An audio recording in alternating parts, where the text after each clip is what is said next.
मैं 2 महीने पहले इंग्लैंड में था और मुझे नहीं पता था कि यहाँ पानी की समस्या है। जब मैं 3-4 दिन पहले घर वापस आया तो मेरी बहन ने मुझे बताया। उसने कहा कि शावर का इस्तेमाल मत करो, पानी की बाल्टी का इस्तेमाल करो। तो हम में से कई लोग हालातों से अनजान हैं। क्या आप बता सकते हैं कि ये कैसे हुआ और हम क्या कर सकते हैं?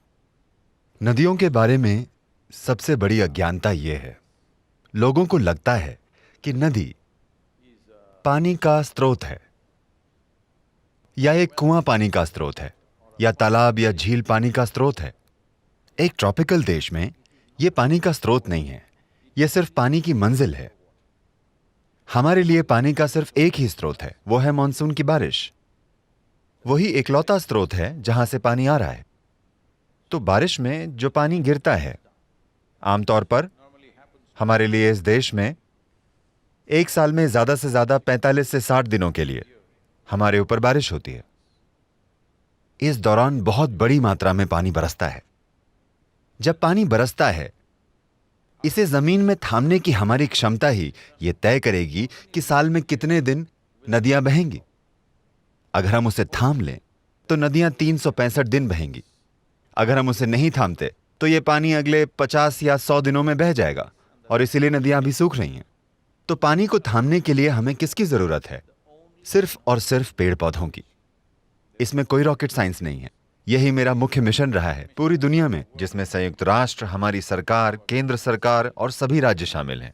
हमने उन्हें समझाया है कि आप पानी को एक बांध में नहीं रोक सकते, या एक चेक डैम या एक बैराज वगैरह में।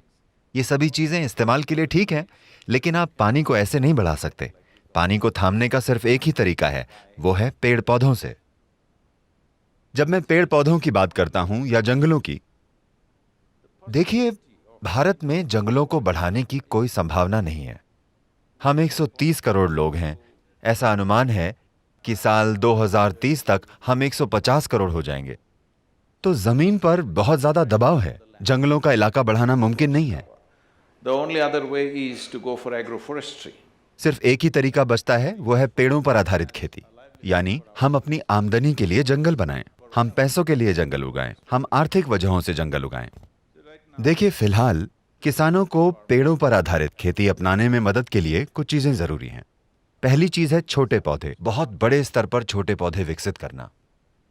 हमारा लक्ष्य है 12 सालों में 242 करोड़ पेड़ लगाना, यानी 2.42 अरब पेड़। अगर हम इतने बड़े स्तर पर काम करना चाहते हैं तो एक बहुत ही व्यवस्थित प्रयास जरूरी है, और इसे तेजी के साथ करना होगा। जो आमतौर पर, मैं किसी की आलोचना नहीं कर रहा, लेकिन आमतौर पर राज्य सरकारों के पास इतनी तेजी से काम करने वाला प्रशासन नहीं होता। तो तमिलनाडु में हमारे पास लगभग 32 नर्सरियां हैं जो पूरे राज्य में फैली हुई हैं। हम पिछले 18 सालों में 3.5 करोड़ से ज्यादा पेड़ लगा चुके हैं। यह सब हमने खुद किया है, यानी हमने कोई सरकारी मदद नहीं ली, कुछ भी नहीं, बस एक जन आंदोलन की तरह। अब इसे एक बहुत बड़े स्तर पर ले जाना होगा, तो हमारे पास इसे कई गुना बढ़ाने के लिए स्पष्ट योजना है। आज टिश्यू कल्चर होता है, हमारे पास सभी तकनीकें हैं। हमने इन सभी चीजों को अच्छे से इकट्ठा किया है। तो हम ये और इसके अलावा बहुत सी चीजें कर रहे हैं। इसका कारण यह है कि बड़े स्तर पर लोगों को शामिल किए बिना यह नहीं होगा। This is not a single-handed job. ये एक इंसान का काम नहीं है, ये सिर्फ मेरा या आपका या किसी और का काम नहीं है। ये पूरी पीढ़ी का काम है। लोगों की एक पीढ़ी के रूप में हमने इस धरती का सबसे ज्यादा दोहन किया है। इससे पहले किसी भी पीढ़ी ने इतनी खपत नहीं की जितनी हमने की है। तो मैं बस सोच रहा हूं कि मेरे मरने से पहले इसे जितना हो सके उतना ठीक कर देते हैं, ताकि भविष्य की पीढ़ियां पीछे मुड़कर देखें तो ये ना पाएं कि हम सबसे गैर जिम्मेदार पीढ़ी थे। अफसोस कि एक तरह से हम हैं, क्योंकि जिस रूप में मैंने कावेरी को 50 साल पहले देखा था, या ये कहें कि जिस रूप में पिछली पीढ़ियों ने हमें कावेरी दी थी, और आज ये जैसी है, अगर हम इसे इस रूप में सौंपते हैं तो हम एक विनाशकारी पीढ़ी हैं।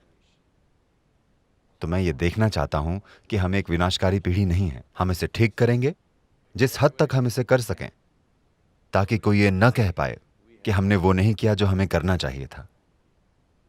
क्योंकि अपने जीवन में अगर हम वो नहीं करते जो हम नहीं कर सकते तो कोई बात नहीं, लेकिन अगर हम वो नहीं करते जो हम कर सकते हैं तो हम एक तबाही हैं। तो मैं वो तबाही नहीं बनना चाहता। मैं ये पक्का करना चाहता हूं कि ये सभी लोग, इस पीढ़ी के लोग तबाही नहीं हैं, कि हम वो सब कुछ करेंगे जो हम कर सकते हैं। लेकिन जो महत्वपूर्ण काम अभी किया जाना है वो ये है कि हमें 72 करोड़ छोटे पौधे उगाने हैं अगले 4 सालों में। 4 सालों में पौधे लगाने का मतलब है 2 सालों में छोटे पौधे उपलब्ध हों और 4 सालों में उन्हें लगाने का काम खत्म हो जाए। सिर्फ तभी हम अपने 12 साल की योजना के अनुसार आगे बढ़ेंगे। देखिए, मेरे जीवन के इस चरण में 12 साल की योजना कोई अच्छी योजना नहीं है, लेकिन मैंने इसे अपने हाथों में लिया है। इसे 20 साल मत बनाइए, कृपया इसे 12 साल बनाइए, ताकि अपने जीवन के आखिरी हिस्से में मैं थोड़ा गोल्फ खेल सकूं और थोड़ा यहां वहां घूम भी सकूं।